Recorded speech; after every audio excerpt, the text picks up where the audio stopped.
Okay, guys, so I'm going to give you a breakdown of the develop module here in Lightroom and all the different things and what they do and what they mean, in hopes that it will help you further gain an understanding on editing your photos. I'm going to be just using this sample image that I took a while ago. Right now you're seeing it in unedited form. So I'm going to go ahead and walk you through the window here. So we are in the develop module, and that's where we're going to be sticking. This is your histogram showing basically all your different channels and your lights and darks. So it's got your red channel, your green, your yellow, your blue, and then it's also got this gray, which is like your exposure levels.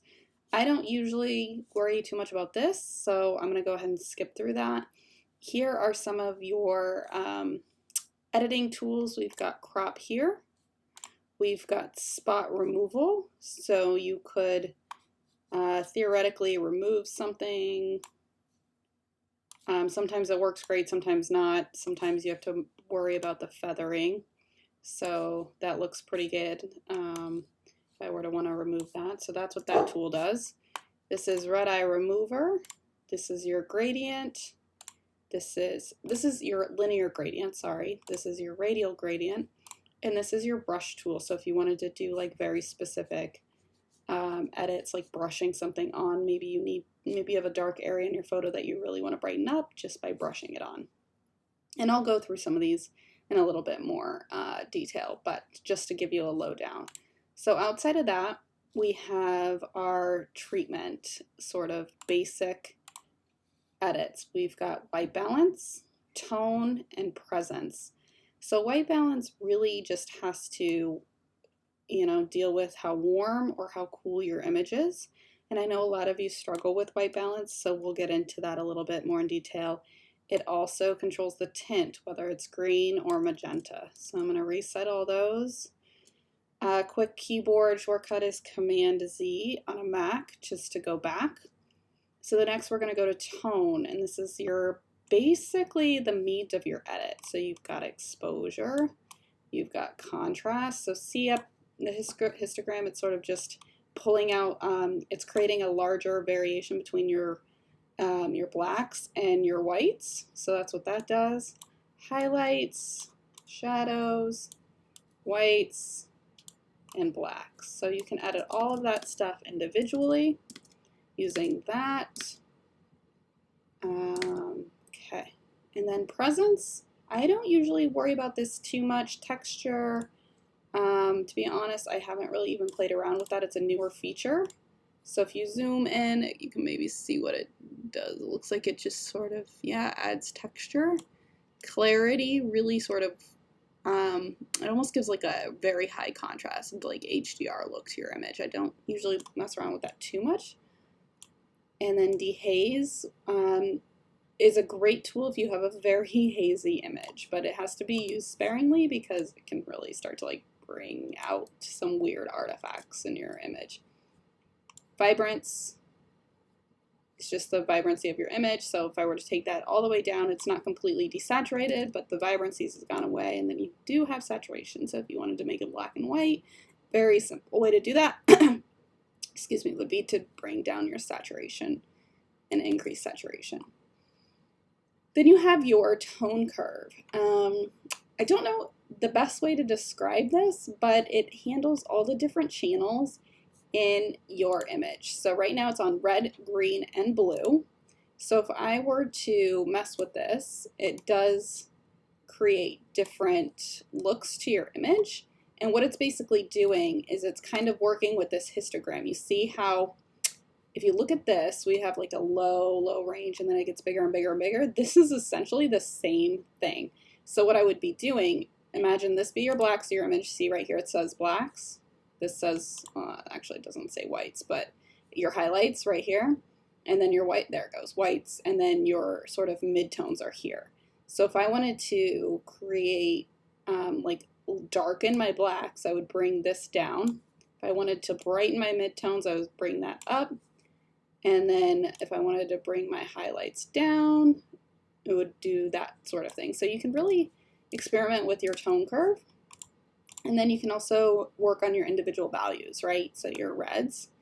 So this is basically what I'm doing is I'm looking at the midtones, which would be like your not your lights, not your darks, but everything in between. And I'm bringing up more magenta in that.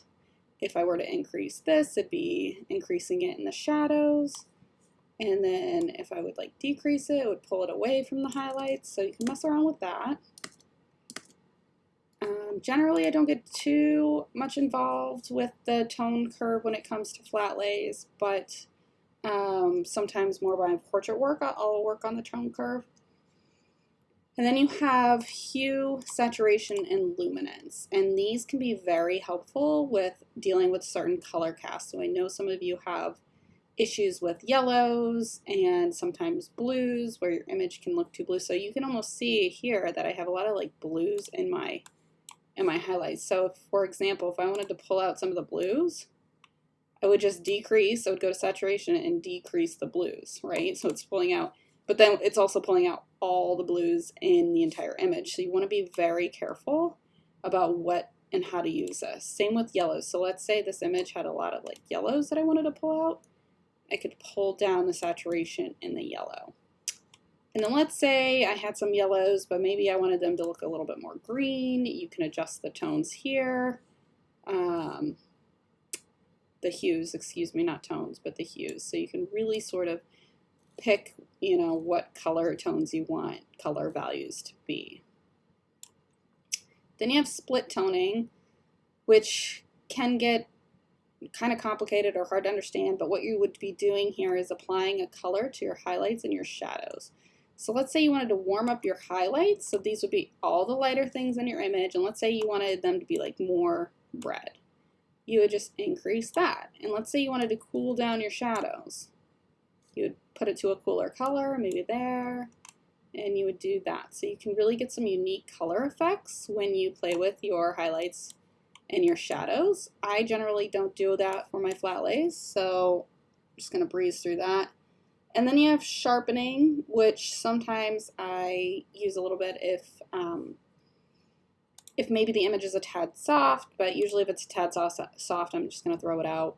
I do use an export setting in Lightroom that does sharpen it in post, so I usually don't have to worry about this too much. Luminance has to deal with like how noisy your image is. So if you shot at a very high ISO, you might see a lot of grain in your image. And what luminance does is it can take out some of that grain. And because there's not a lot of grain in this image, I can't really demonstrate that, but use this sparingly because you will end up getting like really soft looking images if you put that too high.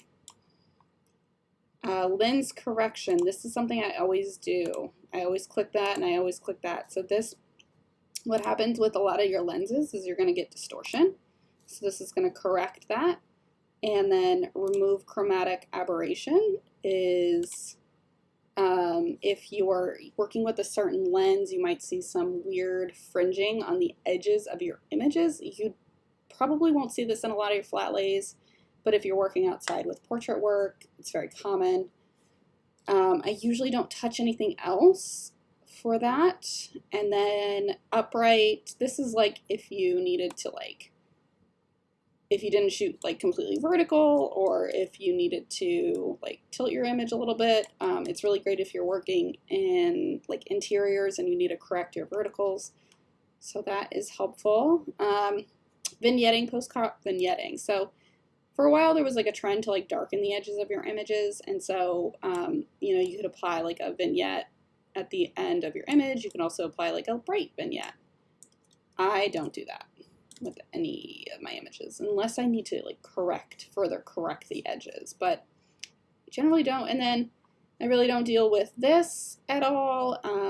It just messes with the colors of your image based on the calibration process. So I don't really mess with that. So I'm going to stop this video and just to break it up so it's not super long. And after that, I'm going to restart and I'm going to actually walk through how I would edit this image so maybe it makes a little bit more sense for you guys.